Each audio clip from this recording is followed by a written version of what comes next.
أعوذ بالله من الشيطان الرجيم. بسم الله الرحمن الرحيم. ألم تر كيف فعل ربك بأصحاب الفيل ألم يجعل كيدهم في تدليل وأرسل عليهم طيرا أبابيل ترميهم بحجارة من سجيل فجعلهم كعصف مأكول. Allah berfirman dalam surat Al-Fil ayat 1-5 di surat ke-105. Bismillahirrahmanirrahim. Dengan nama Allah yang Maha Pengasih lagi Maha Penyayang. Tidaklah engkau Muhammad perhatikan bagaimana Tuhanmu telah bertindak terhadap pasukan bergajah. Bukankah Dia telah menjadikan tipu daya mereka itu sia-sia? Dan Dia mengirimkan kepada mereka burung-burung yang berbondong-bondong,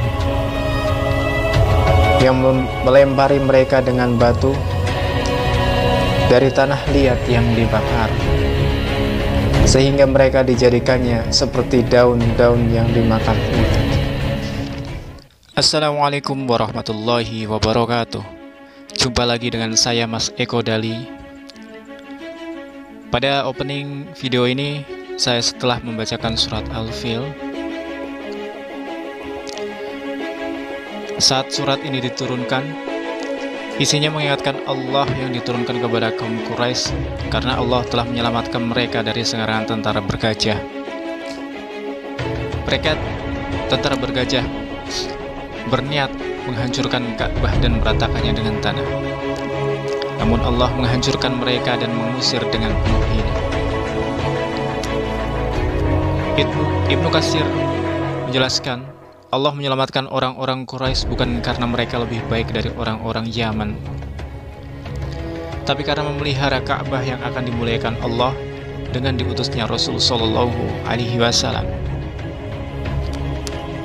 Peristiwa ini sendiri terjadi pada tahun kelahiran Nabi Muhammad SAW, sedangkan surat Al-Fil diturunkan sekitar 45 tahun setelahnya. Mengingatkan kembali peristiwa dahsyat itu sekaligus memberi pesan sebagaimana Allah melindungi Ka'bah dari tipu daya Abraha, Allah juga akan melindungi Rasul SAW dari kafir Quraisy. Abraha, penguasa Yaman, membangun gereja besar dan tinggi yang menjulang. Al-Qulais namanya. Sebab sedemikian tingginya hingga orang mendongakkan kepala ketika melihat puncaknya. Pecinya hampir terjatuh. Abraha kemudian memerintahkan kepada bawahnya agar memalingkan orang-orang yang pergi ke Mekah, agar mereka tidak lagi mengunjungi Ka'bah tapi beralih mengunjungi gereja Al-Qulais. Rencana itu pun terdengar oleh orang-orang Arab. Salah seorang suku Kinanah yang tersinggung kemudian menyelinap masuk ke gereja itu dan meletakkan kotoran air besar di sana. Yaman gempar. Infrastruktur yang menelan biaya besar dilecehkan dan dipecundangi.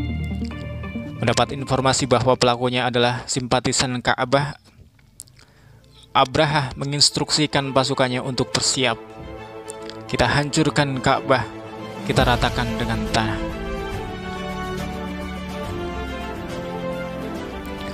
Abraha membawa pasukan dalam jumlah besar untuk menghancurkan Ka'bah. Juga disertai sejumlah pasukan khusus yang mengendarai gajah. Abraha naik gajah paling besar sekaligus memimpin gajah-gajah lainnya. Beberapa pihak berusaha menghentikan Abraha. Dzunafar yang masih berada di wilayah Yaman memobilisasi kaumnya dan orang-orang Arab untuk menghadang Abraha. Namun perlawanan mereka seperti tak berarti. Di Ka'sam, Nufail al-Qasami dan sukunya juga berusaha menghadang Abraha. namun kekuatan mereka sangat tidak berimbang. Dalam waktu singkat, pasukan Al-Qasami tumbang. Zulnafar tidak sanggup menghentikan Abraha.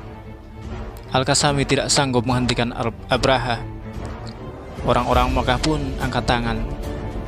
Namun lihatlah apa yang dilakukan Allah Subhanahu wa ta'ala kepada pasukan bergajah itu. Abraha terus melaju menuju Mekah hingga ia beristirahat di Al-Maghmas, tak jauh dari Makkah. Di sana prajuritnya melakukan perusakan dan penjarahan, termasuk merampas 2 ekor unta milik Abdul Muthalib. Di waktu istirahat, Abraha mengirim utusan ke Mekah agar pemimpinnya menghadap Abraha. Abdul Muthalib pun berangkat menemui Abraha. Sebelumnya ia telah memusyawarahkan dan menghasilkan keputusan bahwa penduduk Mekah akan menghindar karena kekuatannya tidak seimbang. Abraha menyambut hormat Abdul Muthalib, pemimpin Mekah yang tampan dan berwibawa. Aku datang untuk menghancurkan Ka'bah, meratakannya dengan tanah. Jika engkau ingin selamat, jangan halangi pasukanku, kata Abraha setengah mengancam. Aku dan kaumku tidak akan melawan.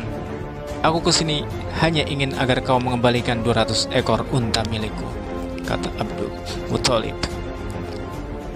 Abraha heran mendengar ucapan Abdul Muthalib. Aku ingin menghancurkan Ka'bah, dan kau hanya ingin aku mengembalikan untamu? Ya, karena unta itu milikku, aku harus menjaganya. Sedangkan Ka'bah itu milik Allah, dialah yang akan melindunginya. Abraha pun mengembalikan unta-unta itu. Ia merasa tujuannya tak terelak lagi karena tidak ada satupun orang yang menghalanginya.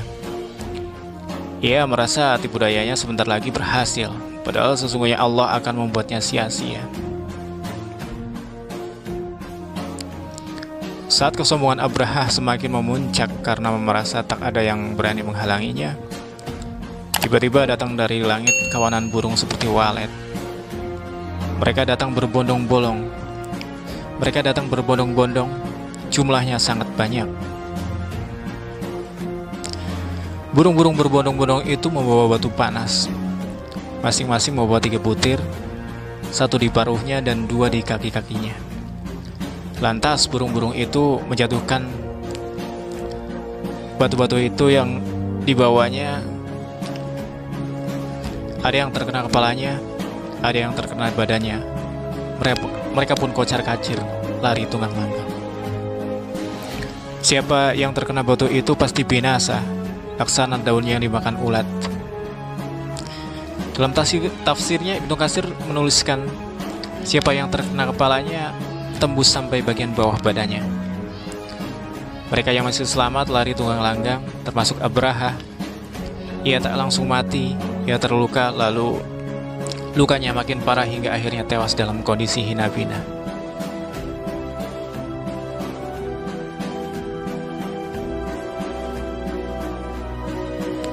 Oke teman-teman, terima kasih sejauh ini sudah menonton video saya. Jangan lupa subscribe bagi teman-teman yang belum subscribe.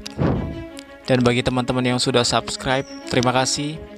Semoga teman-teman semua dalam lindungan Allah Subhanahu wa ta'ala. Jumpa lagi di video saya berikutnya.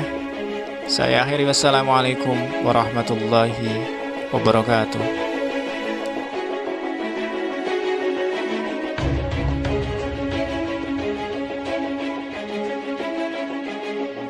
Notifikasi di setiap upload video terbaru saya.